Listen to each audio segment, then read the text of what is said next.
All right, let's go ahead and get started. Hopefully you enjoyed your lunch. So I'm thrilled that we have Dr. Margaret Donahue and Dr. Kevin Larson from the VHA and CMS respectively. And we're going to go ahead and have Kevin provide his perspectives first. And we are going to try to save some time at the end so that you can ask them some questions. So with Kevin, with that, we'll take it away. Thanks for having me here.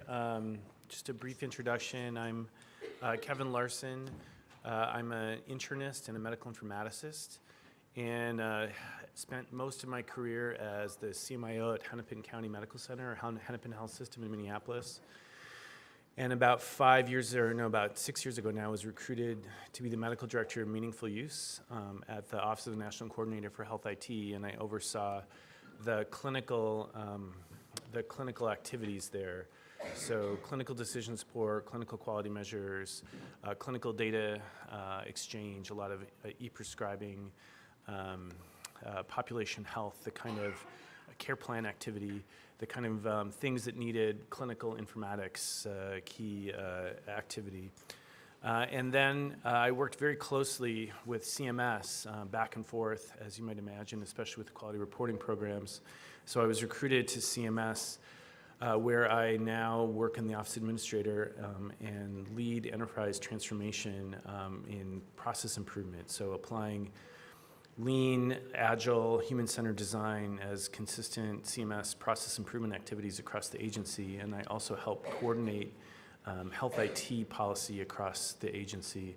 But it's policy and operations. I mean, I'm a strong believer that a lot of what we do and how we influence is actually through operations and not merely through policy.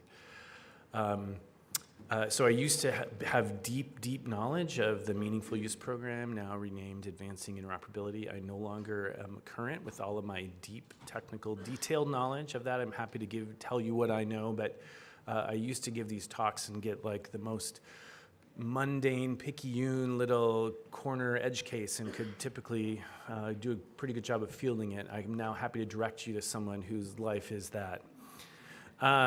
Happy to be here. The interoperability is really one of the key priorities for CMS, for our administration. We just went and we're talking about the most important things across the agency, and interoperability rose way to the top. So promoting interoperability, advancing this across the agency is really key and important to us. And figuring out the pieces and places that we can do that and the partnerships that we need to do to make that happen is also important to this administrator and to the agency as a whole. We do participate in the eHealth exchange. We have a fairly small bit of participation. We have 32 quality reporting programs, and one of those is for end-stage renal disease. And in that quality reporting program, we can accept data through the eHealth exchange, and so that's our current kind of activity there. There's a lot more opportunity for us. Most of the data that we receive either comes in the form of quality submission data, typically directly to us, sometimes through an intermediary, or it comes in as claims. And one of the kind of interesting things that the longer I'm at CMS, the more I learn, is that we are largely an oversight organization that has under contract and under federated models a whole network and infrastructure of people that act on our behalf. So, as people think of us as the big central thing that, somehow runs U.S. healthcare, that's not really true, especially from an operations standpoint. Our claims are processed through 10 different Medicare administration contractors, and that's just Medicare fee-for-service. Medicare Advantage, of course, is through all of the private health insurance companies that manage Medicare Advantage. Medicaid is through all the states. So many of our levers are a combination of policy and contracting. How do we contract? How do we set up the requirements for the people that work under federation with us? One of the initiatives that I'm sure many of you are very well aware of is the Blue Button Initiative, one of the things under interoperability. And if you've heard the administrator speak, she has a very personal story that she tells about this. She and her husband were traveling, and he had a heart attack, not in their home city. And luckily, he was well taken care of. And then they went back home, and she worked to try to get his records back to the home hospital, and had no amount of frustration and hassle, and eventually had to cart big piles of paper from one state to another just a couple of years ago in order to provide the continuity of medical records for him. That has made her a champion for patient-directed exchange and the Blue Button Initiative, the way that consumers can actually have access to their own data electronically, download their own data, have access and control of their own data, and direct it to other places. So we are continuing to work with our Blue Button 2.0 initiative. So I think many of you are aware of that. I think what you may not be aware of is that also helps drive some of our infrastructure changes at CMS. So you may or may not be aware of this, but our Medicare fee-for-service claims processing system is written in COBOL, and it is ancient code that we can no longer actually find developers for. And so part of the reason that we don't sort of jump to things like exchanging data is how do we build on top of a COBOL technology stack and kind of meet everybody else where you're at. In fact, it's really costly for us to do just the policy changes that we have every year and apply those into our ancient technology stack. So we now have a multi-year strategic goal and an operational plan that's funded to modernize some of these core systems. And so we've started, and believe it or not, the first step is actually to convert all of that code to Java and just have it be the exact same functionality and make sure we get the same results at claims processing, because we can't get that wrong. But migrate from quite an old stack to a much newer stack, and then we'll be able to do a lot more cool, interesting things in partnership with others, because we're starting from a more modern base instead of an old-fashioned base. We've been doing similar work in Medicaid. Many of you that have followed the Medicaid space are aware of the complexity of the state Medicaid systems. Again, you may or may not be aware, but for a state, typically their most expensive IT investment is their Medicaid system. We pay for almost all of that from CMS. But the way it's happened, it's custom developed state by state by state, so there isn't a lot of consistency across all of the Medicaid programs in the country. We've been working on a program called the TMSIS program, the Transformed Medicaid Information System, to apply a common set of data standards and a common data dictionary, and to work at implementing that and making sure that there's consistency of deployment and a more modular approach to how states build on their Medicaid information systems. Again, with the goal that states aren't all building the same thing or slightly different versions of the same thing using federal money, but we can reuse code, we can reuse systems where appropriate, and have data consistency so we can compare things across the country.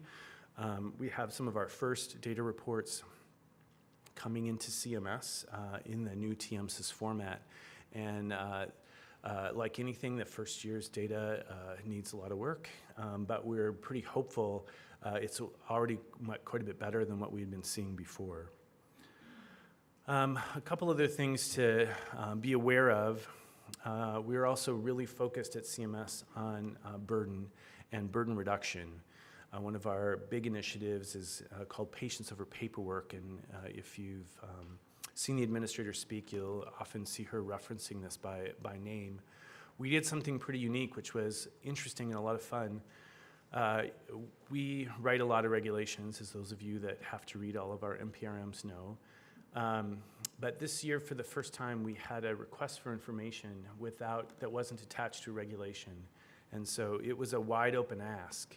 So usually when we put out a notice of proposed rulemaking NPRM, we're very focused and targeted and say, do you like A or B? And you don't get to tell us much more than if you like A or B. In the request for information this year, we said, tell us what your burdens are. Tell us across our programs, tell us across our regulatory authorities, where are your pain points? And we took that data, all of that submission, we got thousands of submissions, and we compiled it, and we built a database actually of all of these ideas and requests and pain points from across the country, and we're systematically going through and working to resolve as many of those as we can. So we lump them, and then we figure out, are they a policy issue? Is this a condition of participation issue? Is this something we can do through an operations clarification?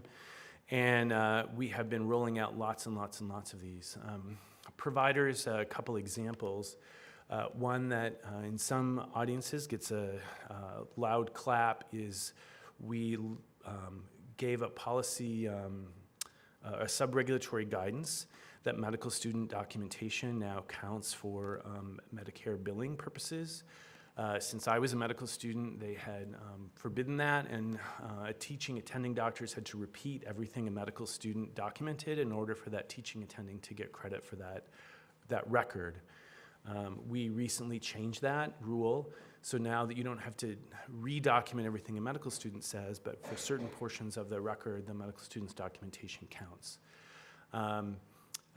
So those are some of the kinds of things we're doing with our burden reduction. In fact, right now, out in the field, is what we call our omnibus burden reduction proposed rule. So if you haven't seen that, please take a look. A lot of what's in there are things that you told us were burdensome as we did these RFPs, that we've done listening sessions around the country. And much of it pertains to some of our conditions of participation, some of which we haven't looked at in 30 years or more. So within that rule, there's plenty of places and opportunities to comment and let us know what it is you hear. You might imagine that one of the big themes we've heard over and over again as we talk to providers across the country of all different stripes, a big burden to them is the lack of interoperability. They're frustrated that they still can't get records that they need. They're frustrated that the information that they want for coordinating care and to make care seamless and transparent isn't available. So not only through the kind of typical channels of input, but through this burden channel, one of the key customer inputs is, hey, we need to be more interoperable, we need information shared. And a lot of that is for places that I heard some of it this morning, but you may or may not be actually working there already. It's interoperability between nursing homes and hospitals, between home health agencies and jails. It's some of these many different parts of where patients are touched and receive care and receive services. So we are working kind of customer segment by customer segment through our various programs. And on top of the work we did in kind of eliciting comments, we're using human-centered design and actually going out and doing deep customer research. So what does that look like? For our hospital quality reporting program, we've gone to sites across the country and spent 2 or 3 days in direct observation of those hospital systems, talking to administrators and clinicians and quality improvement specialists, watching them enter data, watching them look through and react to our specifications and our requirements, and heard from them, and again, compile all this in kind of a research way to then help drive how we think about refreshing that system.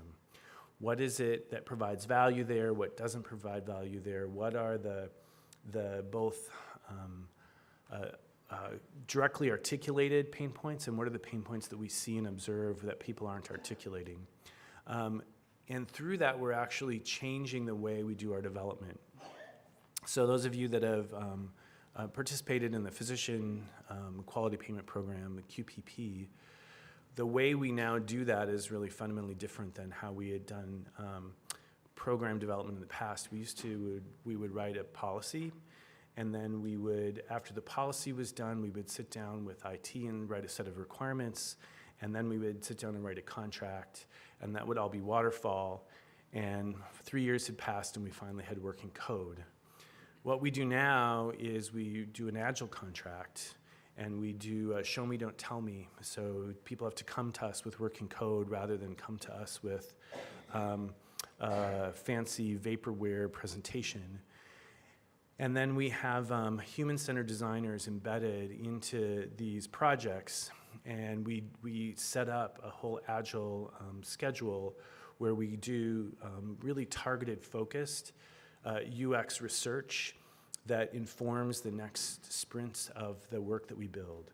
So we have an infrastructure that we put in place and a commitment to this user research and user design and testing in small incremental steps all the way through the process.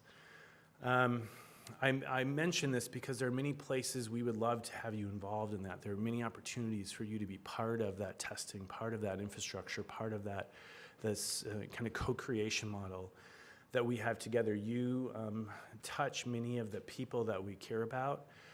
We heard today that the small independent practitioners are often left out of some of these exchange and interoperability. They're really important to us. We want to be sure that we're building programs and systems not just for people on the 2 or 3 biggest vendors, but we're actually building solutions that work for providers and health systems in rural areas, in inner city areas, in FQHCs. And you are the kind of people that have a lot of experience with those groups as well as with the big vendors. Also to say that you should start to see an evolution of our systems and our approach through time. It's not going to happen instantly, but we know that by investing in this new way of work and this new way of being committed to the input and feedback and incremental test and build, that we're much more likely to be positioned for long-term success and long-term adaptation, as opposed to the traditional kind of way of government work, which was very, very waterfall-based.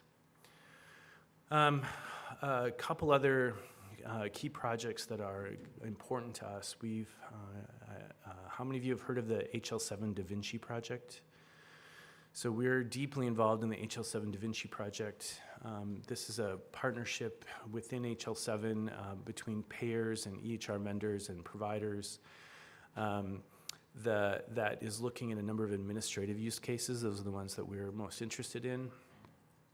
And so one of those that we're deeply involved in is what's called a documentation requirement lookup service.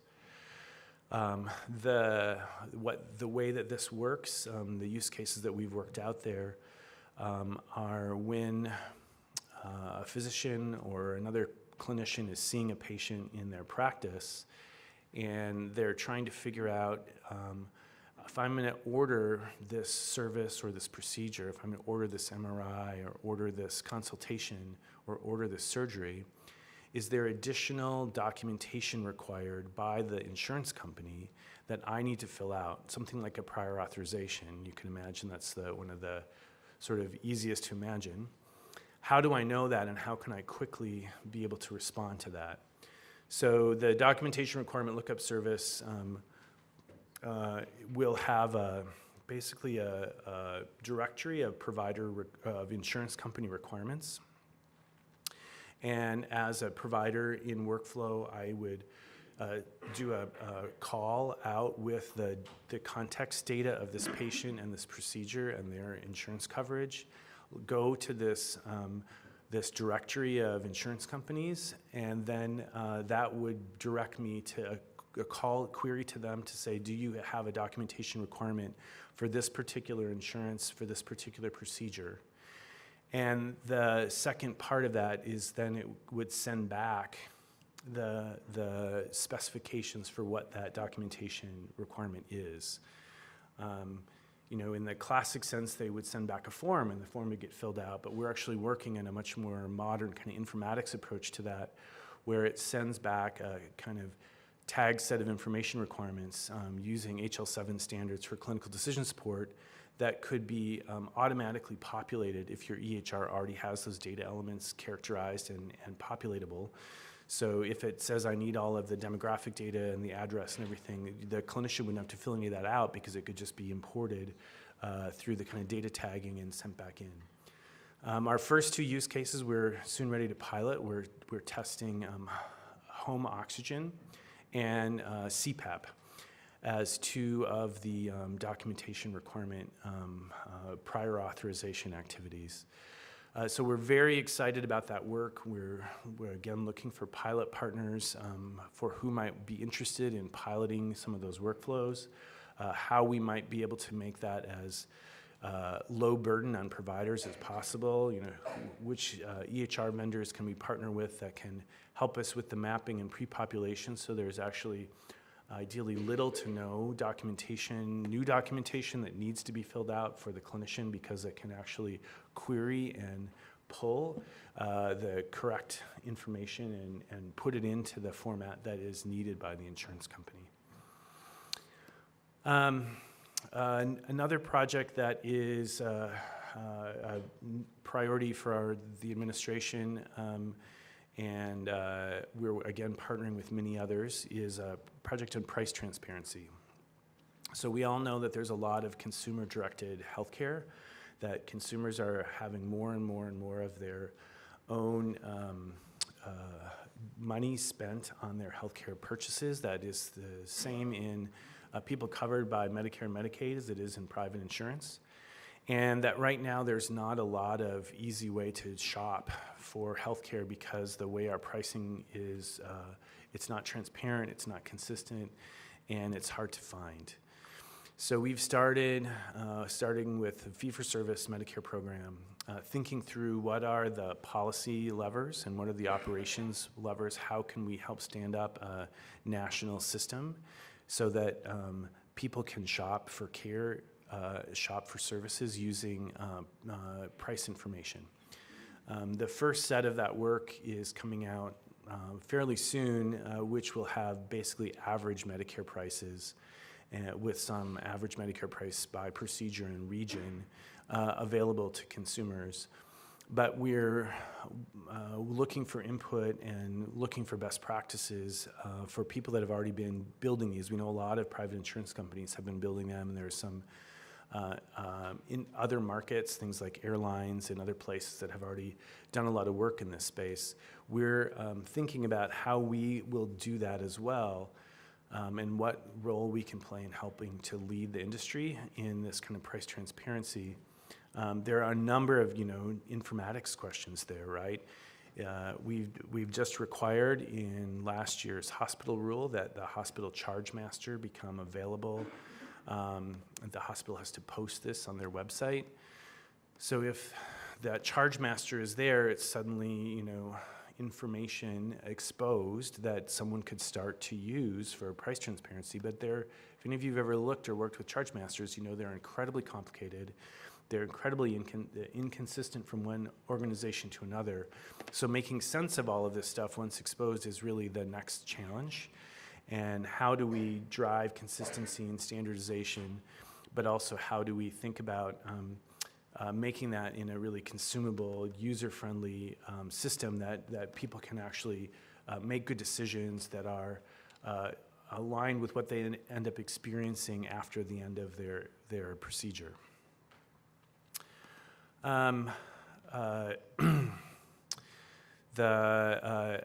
Another thing to keep your eye out for is claims attachment.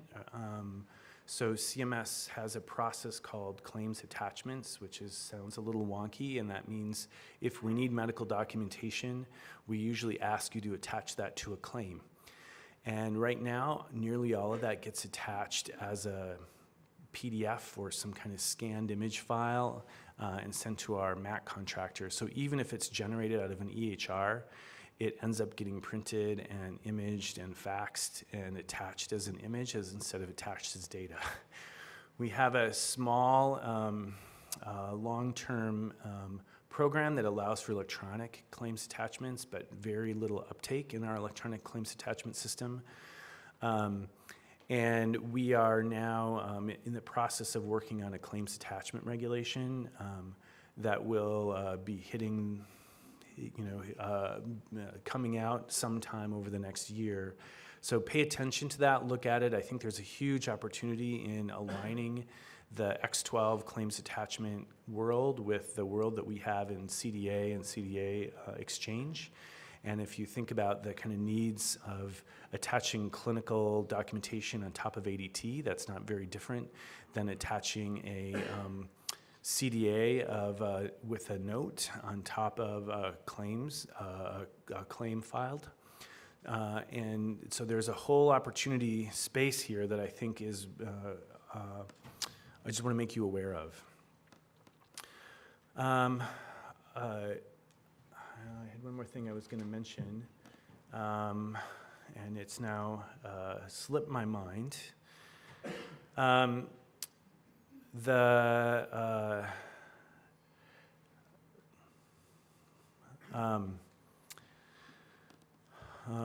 was I going? I apologize.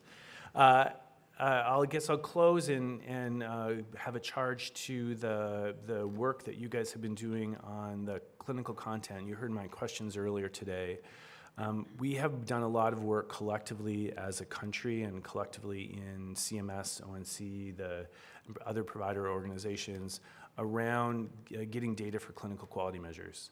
There are millions and millions of clinical quality measure documents that are getting shared and getting submitted to CMS. We have tightly constrained, tightly bound data requirements in those clinical quality measures. Like everything else, they're not perfect, and like everything else, the data that's submitted is not perfect. But the testing around the value set use and the testing around the placement of the data within the CDA templates is actually much more robust from a content fidelity standpoint than most of the other places. Again, there's a whole separate industry besides the HIE industry that is typically the industry that's working on this. It is the people that have historically done HEDIS claims, it's registries, it is some provider organizations, some EHR vendors, and some clinical data vendors. There are HIEs actually in the clinical quality measure space, and many of them can leverage that high fidelity clinical data for other uses. And so I would encourage you, as you're looking for business opportunities, new places you might explore, think through and look at what is available in the clinical quality space, and talk to your HIE partners. Some of them have partnered with their state Medicaid agencies and are actually the coordinating body and the connector for the data submissions on behalf of their state Medicaid agency for certain kinds of quality measure data that's coming into them. And they can sometimes even get money from health departments because the Department of Health wants to do surveillance on some of the same things that government wants to do, quality measure for value-based payment. So I would direct you to look at that. There's a terrific resource called the ECQI Resource Center. It is designed to be a place for you to see all of the data standards, all of the testing tools, all the policy requirements, all in one place, so that you don't have to kind of chase around the government websites across different programs and patch it all together. We've tried to package it in a way, especially for a technical audience, to look at it and say, oh, I get what you have. I can play around with it. I can decide if I want to use it. With that, I'll close. It's really great to be here. I've been impressed with a lot of the work that you're doing and encourage you to keep doing it, and really would be happy to take questions.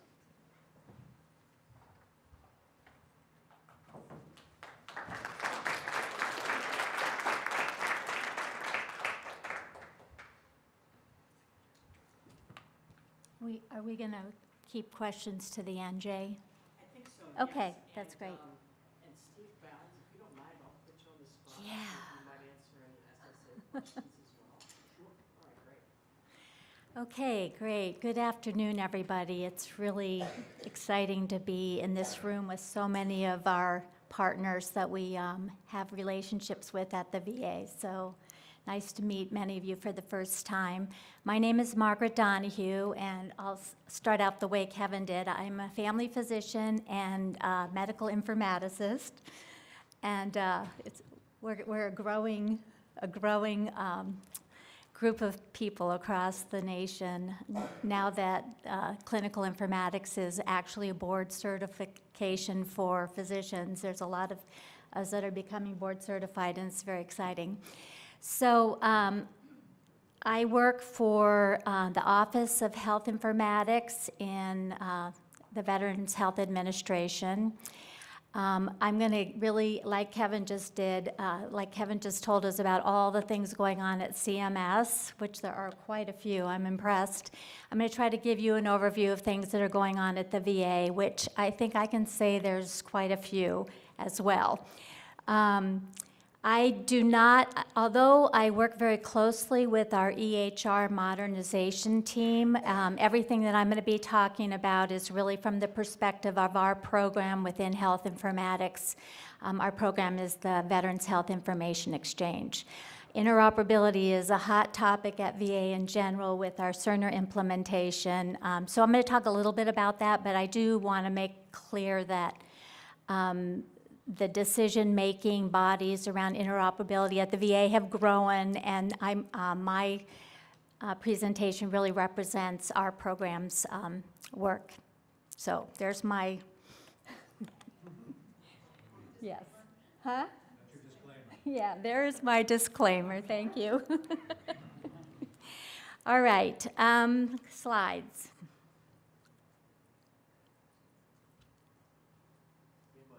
Green button. Where do I point it? Huh? Big green, oh, big green button. All right. There you go. There we are. All right. So I'm going to talk a little bit about the VA Mission Act. I know this is really the most important thing I have to say to all of you. I'm going to talk a little bit about data quality, although Sandy Mitchell really elaborated very nicely on that this morning.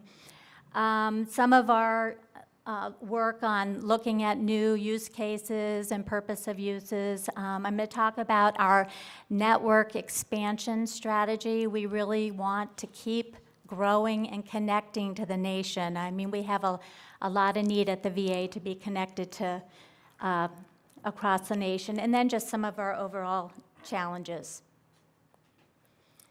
So the VA Mission Act, for those of you who might not be totally aware of this yet, it is a law that was passed in June, and it was really, the purpose of the law was really to streamline our community care processes at VA, which are focused mainly on referral management and payment for care outside of the VA. However, there is one section in there, Section 132, that basically improved information sharing with our partners. And that section allows us now to exchange with our community partners for the purpose of health care, basically treatment and healthcare operations. So that's a really, really exciting change, advancement for us at the VA, but I know for you it's even more important because we have only been responding to about 10% of the queries that we've received into the VA because of a lack of consent.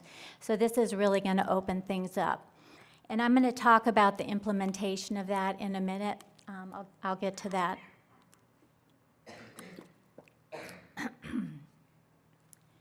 So a little more about this work. Again, this is for the purpose of community care. About 30% of the care that's paid for by the VA right now is provided in the community. And this is a growing number, so it definitely emphasizes the importance of health information exchange for the VA, and it's something that everybody is committed to. It will mean that partners can stop collecting consents, although we're going to encourage people to continue to collect consents, and we will be continuing to collect consents until we have a full implementation of this. A little bit about data quality, and I'm not going to say too much because Sandy already reviewed that this morning. But I do want to say that, you know, this idea of exchanging information electronically to support referrals is the reason that we really need better data quality. We cannot, you know, we cannot resort to HIE for real care coordination and referral management if we don't get if we don't actually improve the content of the data that we're receiving. So we are, I'm going to skip through this because it was reviewed, but you know, what we're really doing now is focusing on working with vendors specifically. I know that we reached out last year to many of the healthcare organizations around data quality, and this year we're just going to really work with the vendors that are responsible for a lot of the content in the EHRs. And we've had very good reception. I mean, there's good work going on. A lot of the vendors are very receptive and open to the discussions. A couple of, just some discussion about the other purpose of uses that we're looking at. And I'm very excited. Jay mentioned this morning that we're starting up a work group around purpose of use, because really right now most people are only doing treatment. We've had a hard time even implementing emergency because there's not a lot of use of emergency among partners. You know, we do have, in the Mission Act, it also allows us to exchange information for the purpose of payment, so we'd like to see that purpose of use. And, you know, obviously, the healthcare operations is another lots of us are using this for healthcare operations, but not actually using that purpose of use very much. So I think we all need to really look at this and try to figure out how to describe the use of the information better and try to expand eventually to the other purpose of uses as described in the new DRSA and, you know, as Tef has been describing as well. All right, so I'm going to just spend a little bit of time here on this slide talking about what's happening at the VA. So we, and I want to just mention a couple things over here. My team, Todd Turner. I'm going to talk about our new systems implementation, and much of that Todd is supervising. And then the two women standing up there, Vanessa Jordan and Leanne Rolling. Many of you may know them because they're the ones that do all our partner outreach. And then Joe Nelson, who is responsible for the use of HIE across VA. He's responsible for the largest healthcare organization in the country to make sure all of our providers know about HIE. So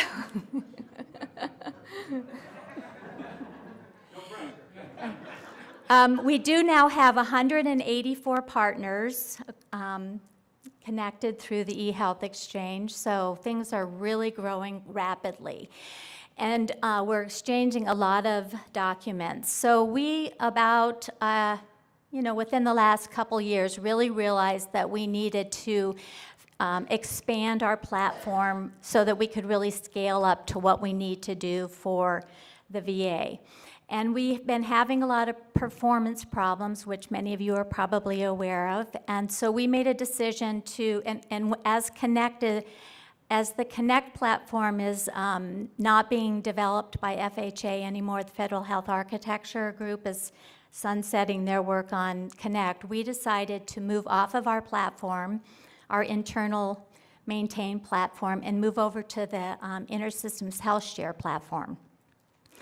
Then after we made that decision and started that work, the VA purchased Cerner. So we have a roadmap right now of moving on to the Health Share platform as our legacy product to support us for the next 10 years until the Cerner implementation is done. And the ultimate goal is that DoD and VA are on the same gateway, the same EHR, and we'll be communicating you as a team through our HIE. So So then this new concept was proposed by the eHealth Exchange, and I didn't really realize I was going to be the one introducing this concept, but I'm delighted to. So this new concept has been introduced by the eHealth Exchange to actually stand up a national level gateway. And, you know, we really perked up at this idea because for many reasons. Obviously, you know, we're maintaining 184 point-to-point connections, sustaining all those partners, and wanting to grow rapidly to support our community care. So the idea of not having to do point-to-point connections for every partner is a very exciting idea, and I think it would be the same for all of you to not, you know, have to really maintain all those point-to-point connections. But this concept will also help us with our transition, because as we move to the next gateways, every one of our partners is going to have to make a gateway change with us.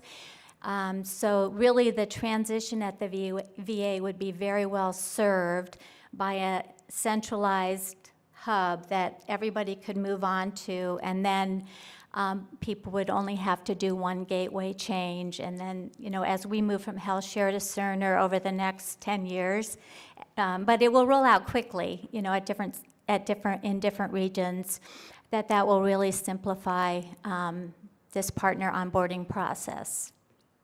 So we're in, well, I shouldn't say we're in. Sorry, hold on. The Veterans Health Information Exchange program is in, but there is still this internal discussions going on at the VA. There's a lot more people who have a stake in this. But I wanted to really introduce the concept because I want our partners to give us feedback about, you know, what you think about this, and really start thinking about what this process would mean for your organization, and you know, if this is something that we could count on. So please let us know. Okay, and this is just a summary of, you know, why the hub makes sense. You know, really eliminating duplication, just helping with this transition across our platform, our different platforms, and, you know, I think it's just a pretty straightforward concept for all of us. This is sort of what we've all been talking about doing for years, and this is really the opportunity to do it. All right, I was asked to make up a list of challenges, so just started throwing everything out there. Probably the biggest challenge that the VA has is just, you know, having to connect to different registries across every state. I mean, it's really a hard process to connect to every immunization registry and every PDMP and every public health department, state by state. So we're always looking for ways to simplify that. We're really looking to eHealth Exchange to help us with our Crown Web reporting, and we need to talk about that. Data quality, as we already talked about, expanding purpose of uses, and really expanding some of our use cases for content. I mean, we'd really like to see everybody exchanging encounter level data so that we can really use this to support referral management. You know, the CCDA is a little bit too comprehensive sometimes, as was said. You know, sometimes it's too much information especially if you have any third parties in between you and the doctor that's treating the patient. You really want to exchange the information that's relevant to that situation. And then how do we move to FHIR? Everybody has that on their mind. We need to start exchanging FHIR across our networks. And then just, I had to add plug and play onboarding. Why not, huh? All right, that's it. That's all. So I guess it's time for questions for either Kevin or I. Yes, and if you have questions for the SSA, Oh, yeah. put them on the spot and they might have a response as well. Paul? So the VA is in the hub. So my question is the SSA? The Veterans Health Information Exchange is in for the hub. Is SSA also in?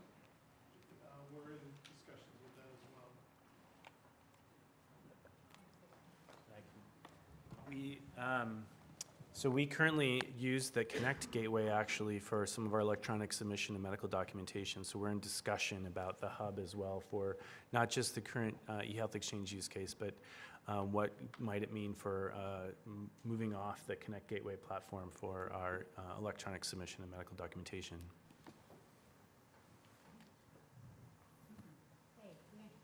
Margaret, so you know my question in advance? Oh, wait, I forgot to mention, when is opt-out going to happen? Yes.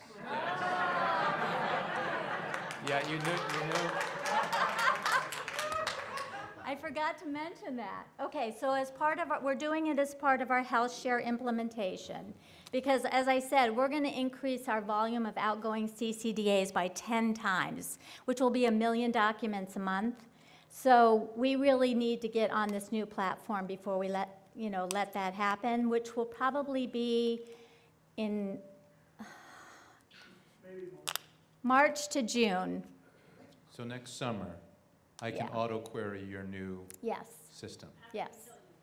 After you give me the go-ahead, I can turn it on. Thank the Lord. No, I mean, for those of us, that's going to change the whole game Yeah, with it's gonna be Veterans Health huge. Administration. I mean, that 10% rate I had not heard before, but we knew that because we have all these links and then they come back as errors. And we haven't been, we automate query everywhere at Stanford Healthcare. And our radiation oncologists are very familiar with your forms because they're having everybody filling them out, which is great, but we want to stop doing that. So we're happy to help out. We would love to be early partners with you, whatever you want. But we really want to turn this on and make it work. Thank you.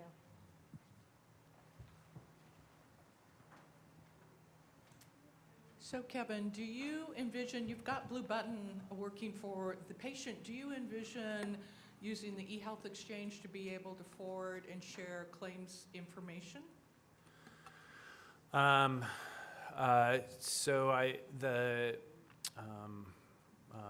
Eric actually gave a great talk about this at your meeting, but the HIPAA coverage for consumers is so different than the HIPAA coverage for a covered entity, right?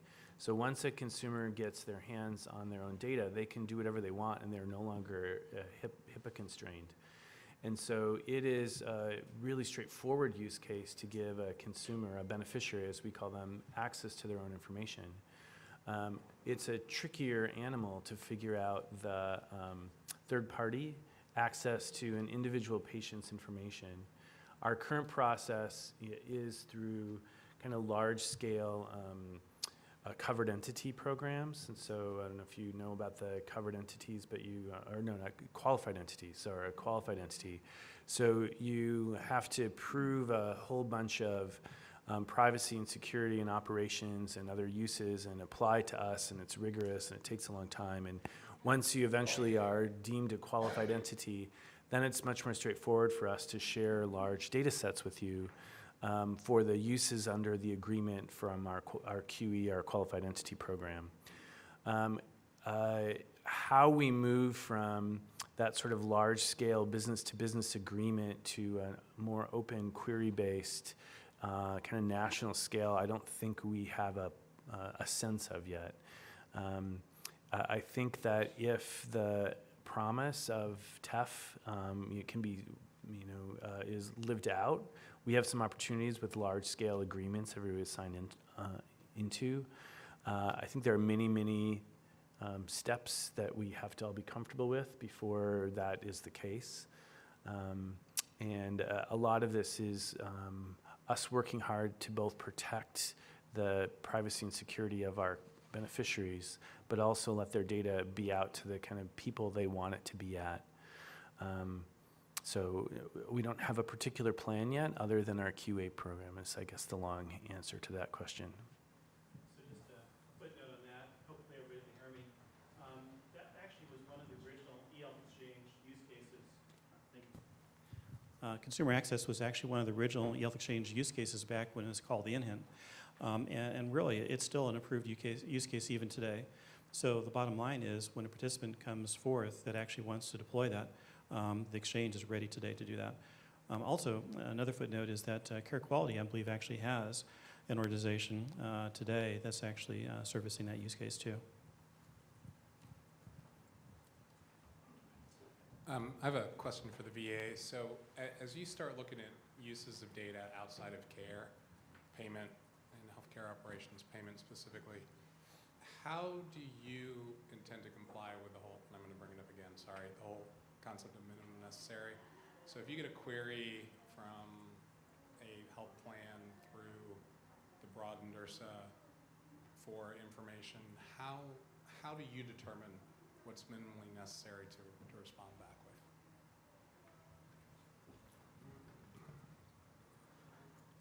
It's a really good question. We worked quite a bit with TriWest because they're sort of an intermediary between the VA and our partners, you know, and they were very clear they didn't want any more data than need be.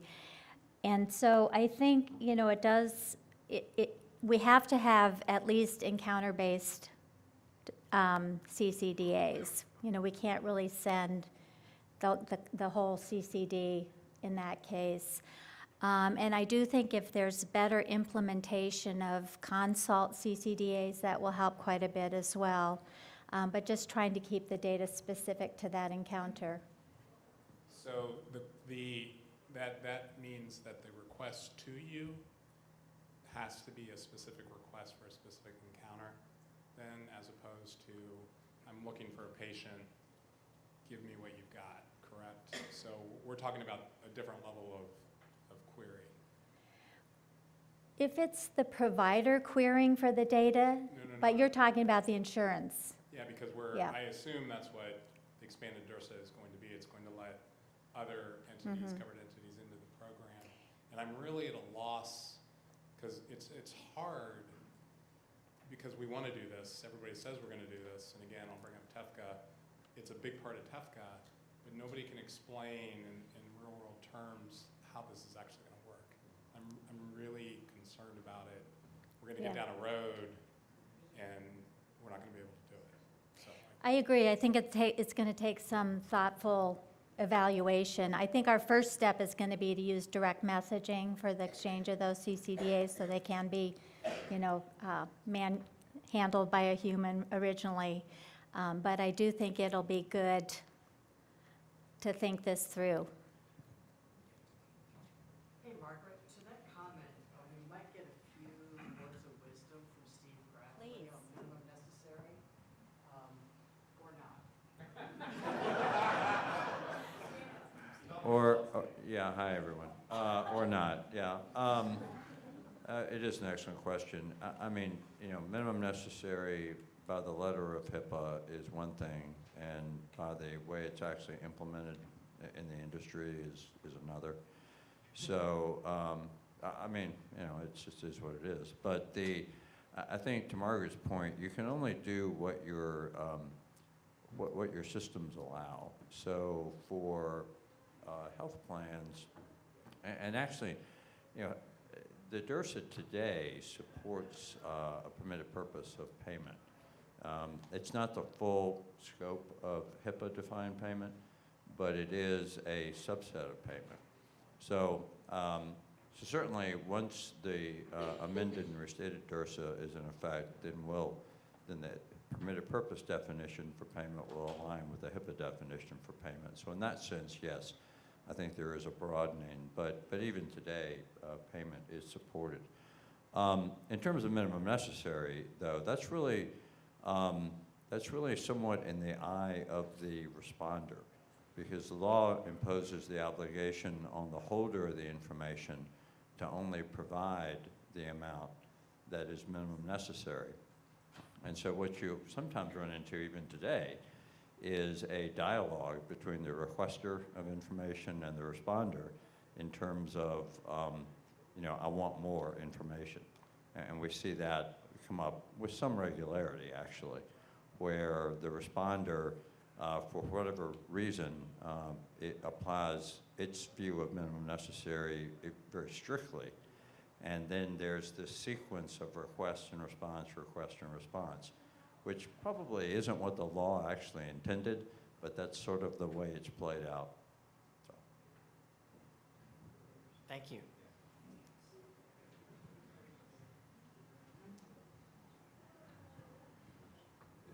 Just to build on that, because I think we're learning, where's my SSA friends? You know, I think what's going to flip is, you know, treatment and an opt-in model, it's a different ball of wax even with minimum necessary. But we're learning with SSA, particularly around the mental behavioral health, you know, stuff. First of all, it flips the authorization. We need that authorization first, so that's different. And then we are trying to parse some of that out. So I think we're having some discussions. We were talking about another place in California that's much more conservative, but it's still, you still have to get back to trying to work through some of those details, and I think we'll learn from that.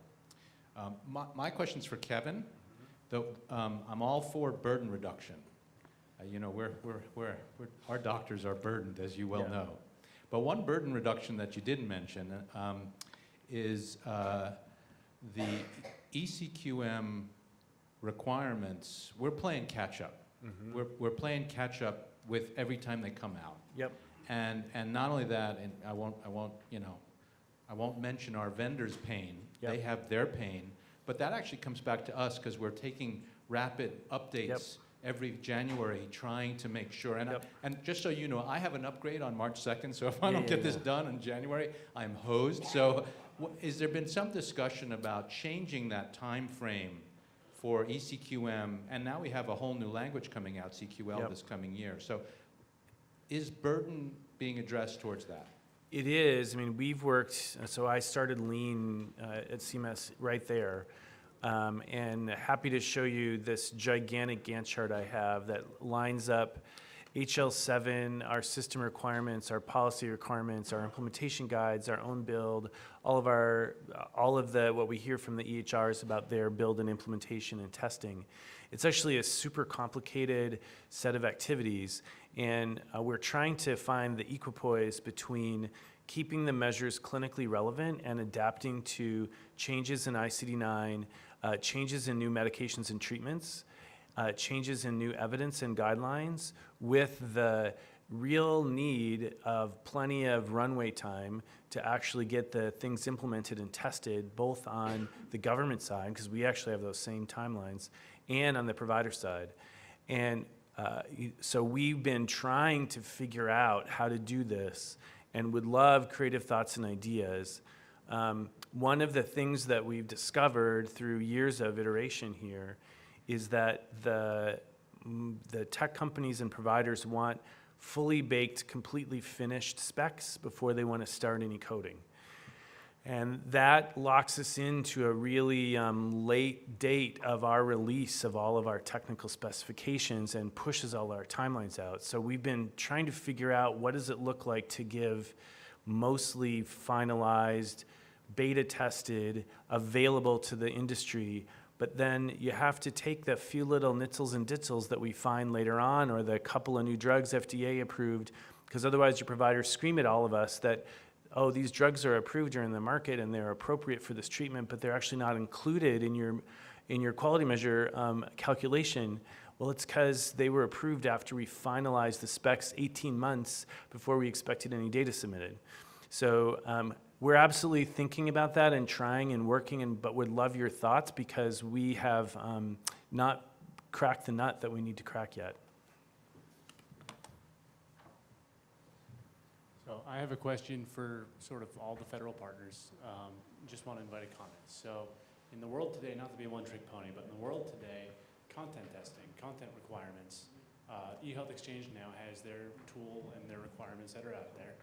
But some of the federal partners, VA and SSA specifically, have their own content requirements as well that are separately tested for today.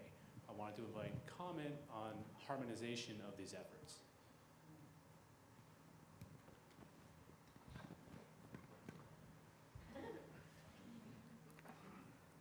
I can just say that we're in discussion with the eHealth Exchange to harmonize our processes. I don't know if, is there anything else to say? Yeah, that's, I mean, we recognize that that we want to do this as a collaborative process.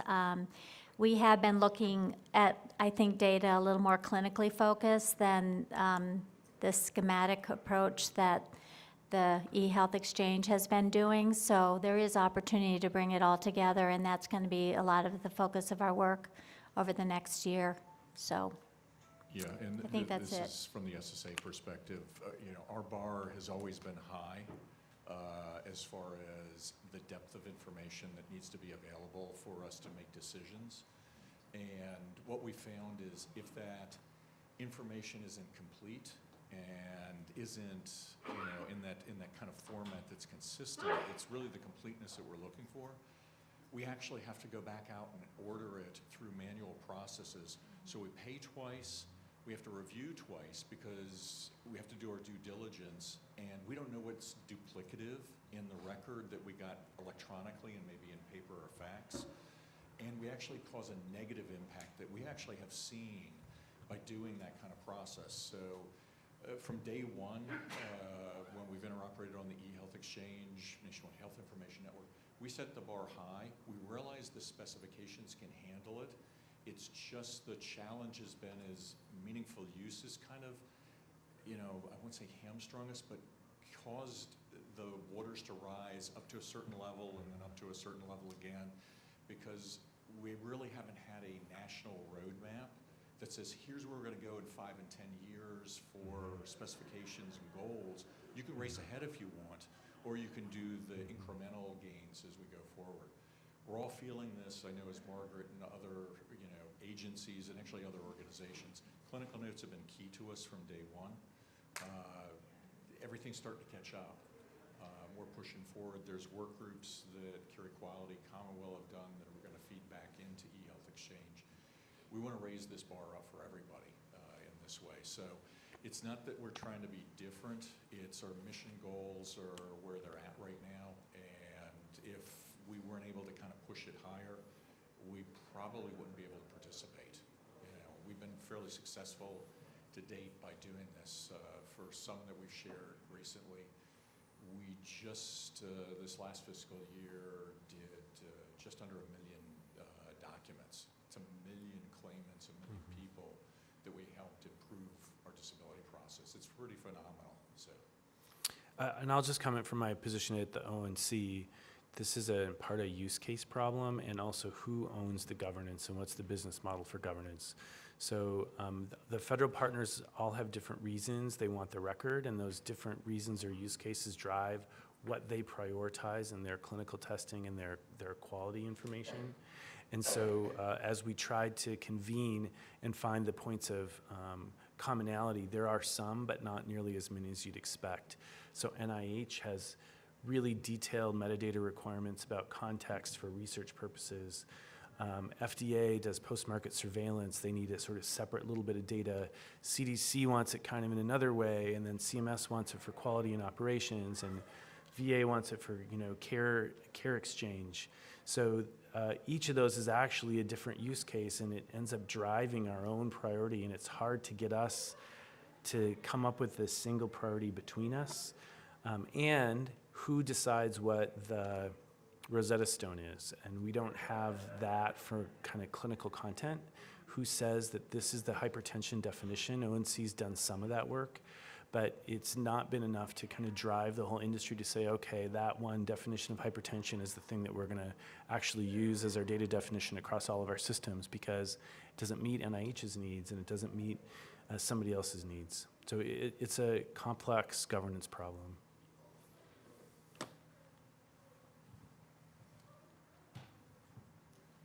My question is maybe for you guys or the group. I noticed on your list of challenges, I'm sure you could have gone through 15 more slides, but nobody's talked about the big ugly, we call it, part 2.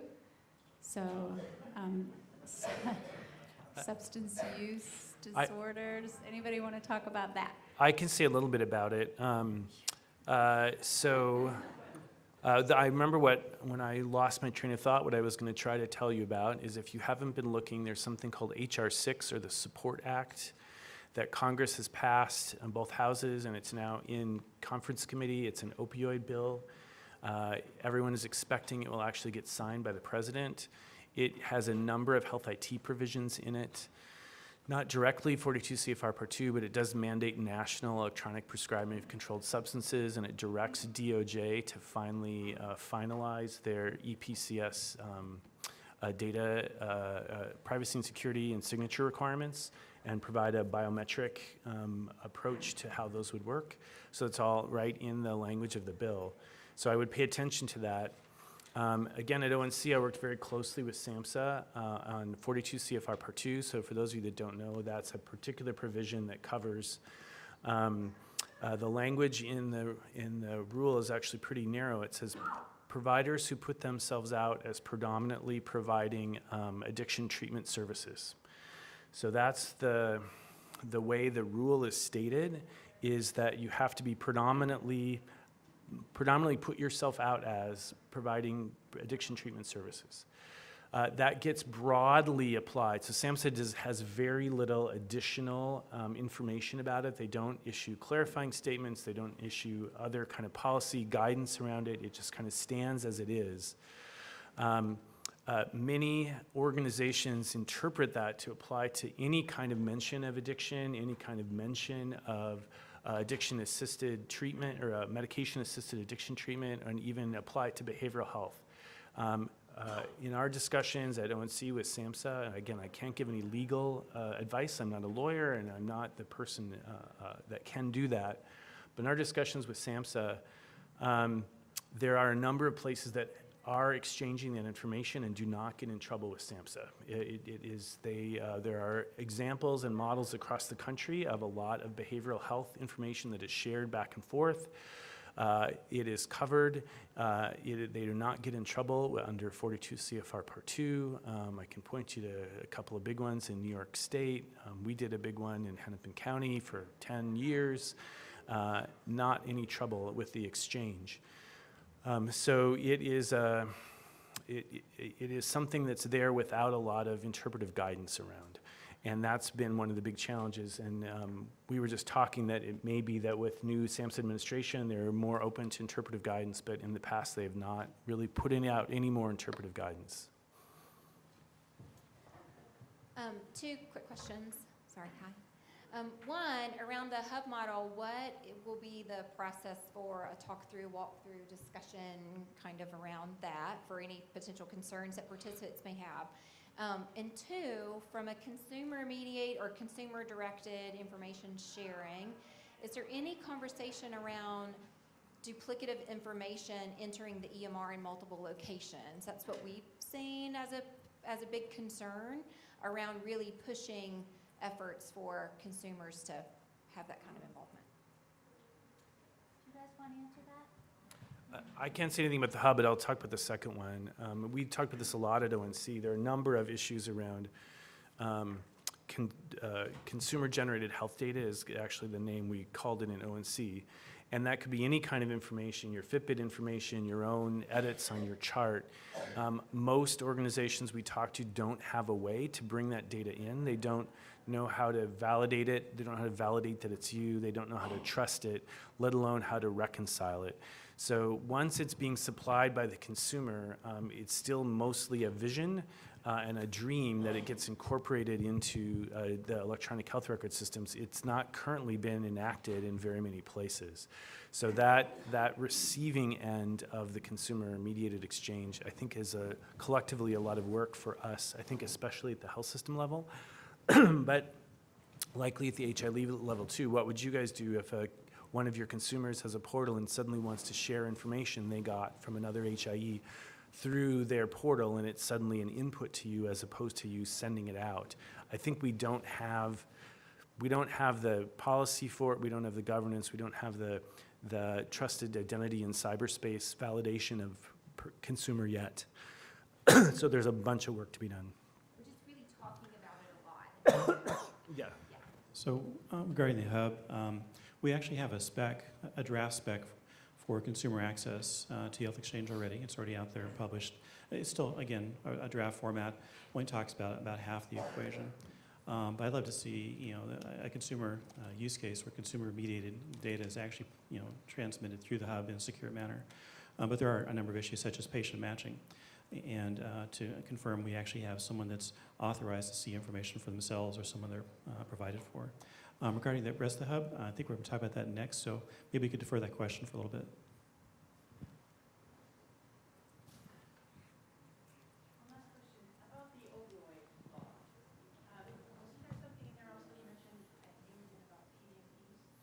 Yeah, there are a couple other health IT provisions in there. One is what many states have done this already, but it's a national mandate for PDMP lookup and integration, so prescription drug monitoring programs. So I imagine a fair bit of activity around the e-prescribing controlled substances and the PDMP lookup activities. There are some telehealth provisions to loosen up telehealth for behavioral health and addiction treatment especially. And there's a provision in there directing an incentive-based program for health IT adoption and addiction treatment and mental health programs as a model program.